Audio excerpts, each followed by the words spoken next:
అప్పటికే నల్లమల్లలోని దొనకొండ నుంచి మచిలీపట్నం వరకు రైల్వే మార్గం, నల్లమల్లలో వంతెన నిర్మాణానికి అవసరమైన దిమ్మెన నిర్మాణం పూర్తి కావడంతో ప్రత్యేక రైలులో వంతెన సామాగ్రిని చేర్చారు.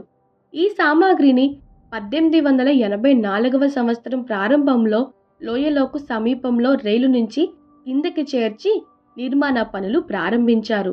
అప్పట్లో రైలు మచిలీపట్నం నుంచి దొనకొండ వరకు సుమారు 350 కిలోమీటర్ల దూరం ప్రయాణించడానికి 3 రోజుల సమయం తీసుకుందంటే ఎంత జాగ్రత్తగా వంతెన సామాగ్రిని చేర్చారో అర్థం చేసుకోవచ్చు. వంతెన నిర్మాణానికి సర్వం సిద్ధం కావడంతో బరువైన ఇనుప దూలాలను వంతెన దిమ్మల పైకి చేర్చడానికి కూలీలు ఎంతో శ్రమించాల్సి వచ్చింది. చూసారు కదా ఫ్రెండ్స్, ఇలాంటి వీడియోస్ మరెన్నో తెలుసుకోవాలనుకుంటే please like, share and subscribe to our channel. Thank you.